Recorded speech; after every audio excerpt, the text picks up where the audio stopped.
여러분 안녕하십니까? 물개소리연구소 김도균입니다. 오늘은 9월 13일 화요일입니다. 여러분 추석 명절 잘 보내셨는지 모르겠습니다.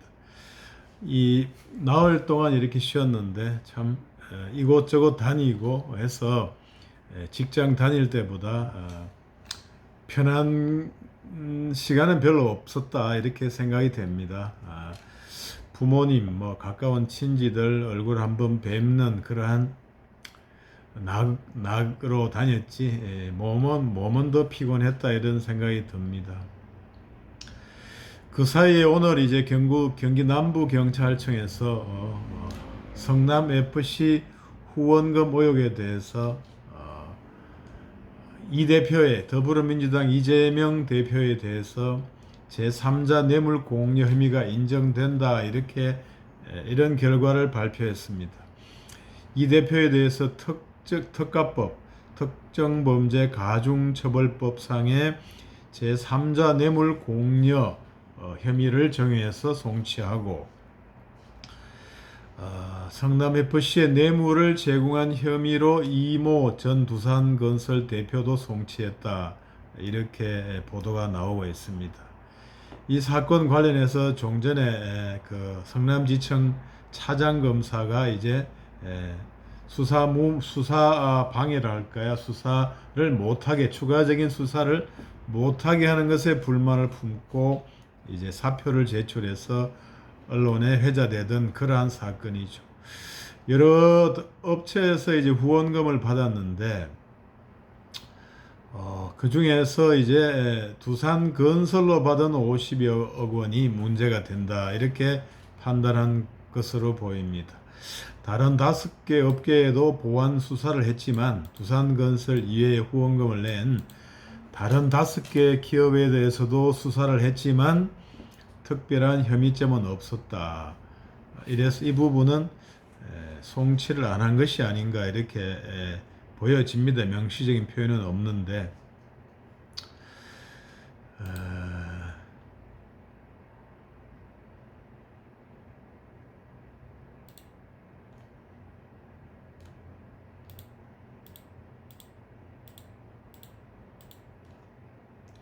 이 제3자 뇌물공여 특가법상 지금 금액이 50억 원으로 이상으로 나오잖아요.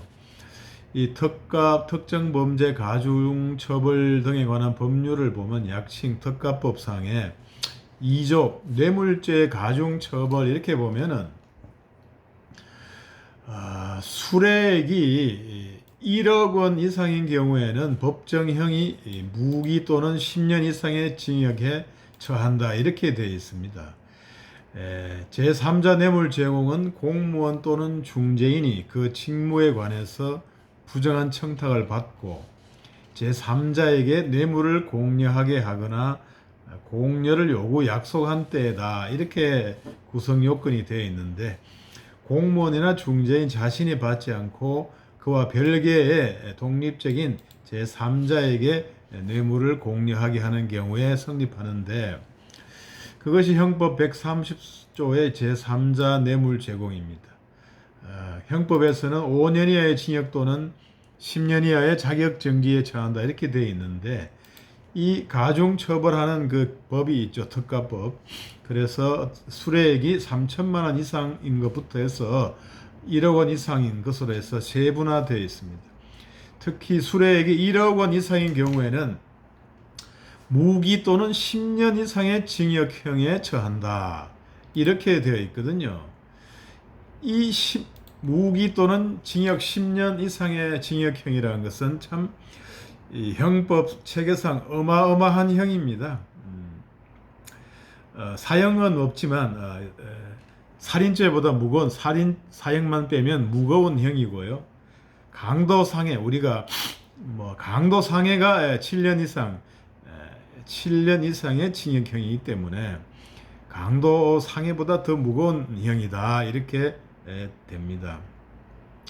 특히 이 징역 10년 이상의 징역형이라는 것은 어떤 의미를 가지느냐, 이 집행유예형이 불가능하다. 집행유예가 불가능한 형이다. 일단은 이 죄가 인정이 되면 석방이 불가능하고 무조건 구속이 되는 것입니다. 1심에서 되든지 아니면 영장 청구에서 아예 수사 단계에서 되든지 이렇게 되는 것이죠. 그리고 이 판사가 집행유예를 하려면은 이 징역형이 7년 이상 이렇게 되면은 판사가 징역형의 집행유예를 할 수가 없습니다. 3년 이하를 선고할 경우에 징역 3년 이하를 선고할 경우에 5년까지 이렇게 집행유예를 할 수가 있는데 판사들은 법에 정해진 형, 그것을 이제 법정형이라고 하는데 무기 또는 10년 이상의 징역이라 하면 이것이 법정형입니다. 법에 규정된 형의 절반까지를 깎을 수 있는데 그것을 장량감경이라고 하죠. 장량감경. 알아서 여러 가지를 고려해서 깎아준다. 그것이 이제 2분의 1까지 깎아줄 수가 있다 이거죠. 그러면 10년 이상의 징역형은 장량감경을 해도 5년 이상의 징역에 처하게 됩니다. 그러면 5년 이상의 징역형을 선고할 경우에는 집행유예 조건이 맞지 않습니다. 집행유예는 3년 이하로 돼야 되기 때문에 집행유예를 원천적으로 선고할 수가 없습니다. 그러면 어떻게 되느냐? 그러면 이것은 원래 명확하게 조항이 해당되면 수사 단계에서 구속영장을 청구해야 되고 하는 게 정도입니다. 다만 이제 다툼이 여지가 있으면 여기에 뭐 부정한 청탁을 받았느냐 아니냐, 돈을 받았느냐 안 받았느냐, 여기에 다툼의 여지가 있으면 이제 불구속 기소를 할 수도 있겠습니다. 그래서 이제 1심에서 열심히 공방을 거쳐서 죄가 인정이 되면 대개 이제 구속이 될 수밖에 없죠. 왜냐하면 5년 이상을 선고해야 되기 때문에 구속하는 게 이제 보통이고, 1심 판사도 이제 예를 들어서 특별한 경우에 이제 조금 항소심에 다툴 여지가 있겠다 싶으면 실형을 선고하고 구속영장을 발부하지 않는 방법으로, 집행유예는 아니고 실형은 실형인데 5년 이상인데 5년 이상의 형을 선고하면서 불구속 재판받던 피고인에 대해서 구속영장을 발부하지 않으면 실형을 선고받았지만 구금이 되지 않죠. 그냥 실형을 앞으로 이제 형이 확정되면 집행이 되겠지만 구속영장을 발부하지 않으면 형이 확정돼서 검사가 구금할 때까지는 불구속 상태에서 재판을 받게 됩니다. 그렇게 되는 것을 제외하고는 전부 다 실형으로 구금이, 이 사건의 죄가 인정이 되면 구속이 되게 되는 것입니다. 오늘 이제 이러한 어마무시한 법정형의 죄에 대해서 이제 경찰이 죄가 인정이 된다는 취지로 이제 송치를 검찰에 송치를 했다고 합니다. 이에 대해서 이제 무슨 더불어민주당에서는 이제 뭐 여러 가지 민생을 챙겨야 된다 해서 기초연금 월 40만 원을 전체한테 주는 이러한 방안을 이제 내세우고 있고, 여러 가지 이 정권의 수사에 대해서 이제 우리는 민생을 챙긴다, 이렇게 홍보를, 대응 전략을 하고 있습니다. 이 민생을 챙긴다고 해가지고 우리 그 현 정권에서 온 부서에서 전부 이거 전 정권 수사에 매달리는 것은 아닙니다. 이 수사를 하는 것은 검찰과 경찰이고, 다른 부서에서 관련 자료를 협조를 할 수는 있겠지만, 무슨 다른 부서에서 기재부라든가 다른 부서에서 무슨 민생을 외면하는 게 있습니까? 다만 이제 물가 상승이라든가 이런 부분은 나라에서 혼자 뭐 우리나라 단독으로 해결하기 어려운 그런 측면이 많죠. 전 세계가 하나의 이제 경제 체계가 되다 보니까 혼자 물가를 뭐 떨어뜨리고 이렇게 되기가 어렵습니다. 집값은 이제 서서히 떨어져 가지고 뭐 지금 너무 많이 떨어져서 폭락해서 힘들어하는 사람도 많이 생기고 있습니다. 이런 걸 보면은 뭐 민생이라는 게 결국에는 그런 것인데 뚜렷하게 지금 뭐 단시간 내에 뭘 할 수 있는 그런 것은 없고 모든 부서에서 뭐 이거 수사하고 있는 것도 아닌데 현 정권에서 민생을 돌보지 않는다. 이것은 참 말도 안 되는 생떼라 아니할 수가 없습니다. 그래서 이제 이재명 대표에게도 참 어마무시한 혐의가 이제 적용이 될 것으로 생각이 됩니다. 저번에 이제 선거법 위반, 허위사실 공표 이거는 뭐 벌금형이 되는 것이고 예를 들어서 뭐 100만 원 이상 몇백만 원 벌금형에 처해지게 되지만 신체형은 아니죠. 다만 이제 벌금 100만 원 이상이 되더라도 이제 앞으로의 그 선거권, 비선거권, 그 다음에 선거 그 보전해준 선거 자금의 반환 이런 문제로 해서 본인의 정치 인생이나 앞으로의 뭐 대통령 선거라든가 총선이라든가 출마 가능성이라든가 그 다음에 지금 받은 국회의원 배지를 유지할 수 없다는 그러한 문제 그 다음에 대통령 선거에서 보전받은 434억 원의 반환 문제 이런 거 있어가지고 실질적으로 법률상 경제상 그리고 경제적으로 어마무시한 그 어떤 타격을 주는 것은 맞지만 뭐 구속이 되거나 이런 것은 아닙니다.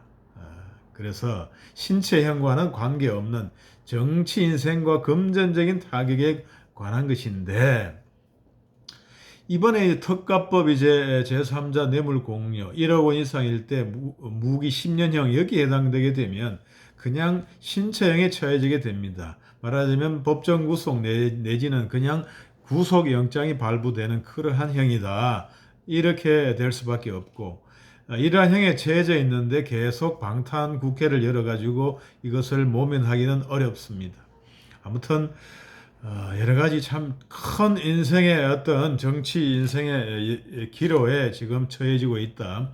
선거법 위반하고 제3자 뇌물 공여, 특가법 제3자 뇌물 공여. 이제 큰 정치 인생의 전환기에 지금 서 있다. 이렇게 말씀을 드릴 수가 있겠습니다. 다만 이제 문제가 되는 것은 이제 부정한 청탁을 했느냐 이런 문제가 있는 다툼의 여지가 좀 있겠죠. 뭐 부정한 청탁이 아니다라고 하겠죠. 그 다음에 이제 또 한 가지 뭐 내가 돈 받은 건 아니다 이렇게 따질 수는 있겠지만 그것은 내가 수뢰죄가 아니고 제3자 뇌물 공여이기 때문에 내가 받은 뇌물을 처벌하는 수뢰죄는 아니고 부정한 청탁을 받고 공무원이 제3자에게 내가 아닌 제3의 인격자에게 어떤 돈을 주는 뇌물을 갖다 주는 제3자 뇌물 공유로 됐기 때문에 내가 그 돈을 받지 않았다. 내가 안 썼다. 이것은 죄 성립하고는 아무 관련이 없는 것이라고 할 수가 있겠습니다. 다만 뭐 내가 쓰면 그 돈을 일부 받아 썼다면은 더욱더 문제가 될 수 있겠지만 그런 것들은 결국에는 수뢰의 문제가 되기 때문에 내가 안 썼다 이런 변명은 되지 않습니다. 남아 있는 것이라고는 이제 부정한 청탁을 받고 이제 한 것이냐, 특히 이제 거기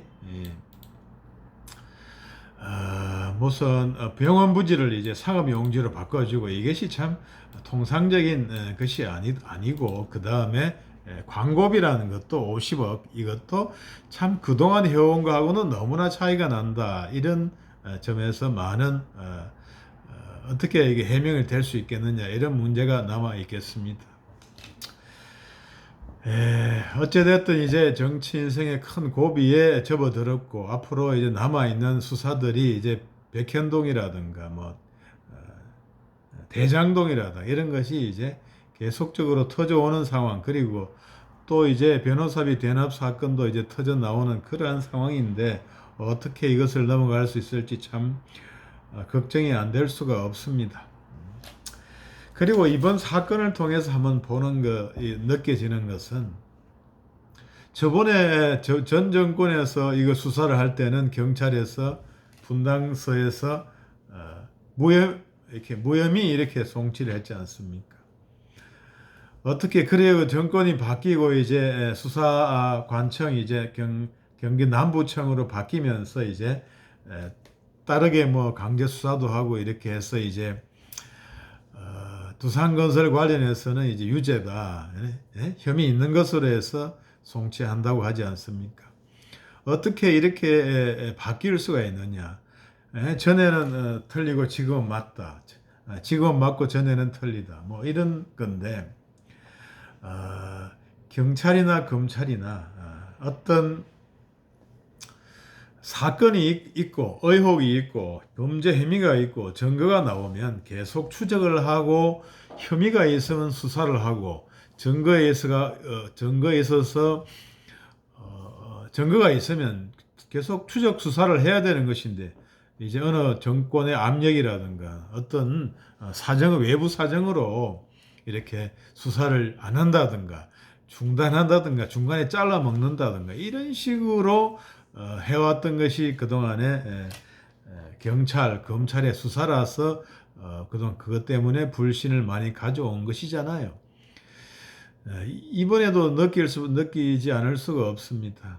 범죄 혐의가 있으면 수사를 해야 되고, 증거를 파헤쳐야 되고, 그것을 연속적으로 이렇게 증거가 나오면은 고구마 줄기 땡기듯이 이렇게 이어져 나가야 되는데, 어느 순간에서 수사를 더 해야 되는 건데, 전문적인 어떤 수사의 기법상으로는 추가 수사를 해야 되는데, 여러 가지 외압이라든가 뭐 안 그러면 정치적 성향이라든가 이런 것 때문에 수사를 안 하고 수사를 못하게 하고, 이런 것들은 참 있어서는 안 되는데 실질적으로는 그것이 벌어지고 있다. 이게 너무나 안타까운 일입니다. 정권이 바뀌고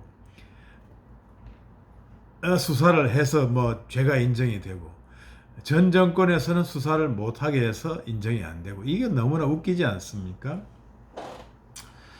그러니까 어떤 외압이라든가 아니면 수사하는 주체가 눈치를 보는 거, 이런 것들이 언제 시정이 될 것인가? 이것이 바로 가장 큰 문제죠. 수사를 하는데 자꾸 외압을 넣고, 또 출세에 또 보직에 신경 쓰지 않을 수 없는 수사 주체들은 또 그 눈치를 본다는 것, 이것이 바로 가장 큰 문제라 아니할 수가 없습니다. 전 정권에 대한 수사라는 것은 현직 대통령에 대해서는 내란 외환의 죄를 제외하고는 소출을 안 받기 때문에 실질적으로는 수사 자체 소추만 안 받는 것이 아니라 수사 자체를 할 수가 없습니다. 또 인사권이란 검찰 인사, 경찰 인사권을 통해 가지고 자기한테 어떤 불리한 수사를 하는 그러한 사람들을 물먹이고 좌천시키고 한직으로 발령을 내고, 이런 식으로 해서 여러 가지 대통령에 대한 수사뿐 아니라 정권 인사들에 대한 수사도 방해해왔던 것이 과거의 어떤 그러한 행태였죠. 그러한 것이 이제 불식이 돼야 되는데 아직까지도 그러한 상태에 있다. 이제 공정을 내세우는 윤석열 정부에서는 이런 일이 발생이 되어서는 안 되겠죠. 만약에 발생이 한다면 또 이제 대통령이 바뀌고 난 다음에는 수사의 대상이 될 수밖에 없다 하는 것을 검찰총장 출신이기 때문에 너무나 잘 알고 있을 것이라고 생각합니다. 그래서 항상 다음에 수사 받는다는 각오로 어떤 국정에 임해야지 요것을 이제 모르겠지라든가 피할 수 있겠지라든가 이렇게 숨기면 피할 수 있겠지라든가 안 그러면 뭐 대통령 기록관에 넘겨서 지정 기록물로 해놓으면은 넘어갈 수 있겠지. 이러한 마인드로 나라를 국정을 운영해서는 안 된다. 그것은 눈 가리고 아웅하는 것이다. 손바닥으로 하늘을 가리는 것이다. 이렇게 생각이 됩니다. 뭐 문 정권에서도 대북 관련 내려온 어부 납북 강제 납북 납북이 아니죠. 강제 북송 사건, 피난 어부 강제 북송 사건이라든가. 그 다음에 뭐 공무원 피살 사건 여기 다 드러나지 않습니까? 저기 대통령 기록관에 뭘 해도 다 압수가 여러 차례 돼서 이제 밝혀질 수밖에 없는 그러한 상황에 있습니다. 아무튼 국정 운영을 이렇게 뺑뺑이 돌듯이 매번 이제 전 정권 수사를 해서 이제 뭐 기소가 되고 구속되고 이런 게 아니라 앞으로 늘 조만간 몇 년 뒤에는 수사를 받는다는 그러한 각오로 지금 올바르게 국정을 운영해야 되겠다. 그리고 이런 마음을 가지고 국정을 운영하면은 큰 문제가 없지 않겠나 이렇게 생각을 합니다. 참 안타까운 소식이라 아니할 수가 없습니다. 여당 대표나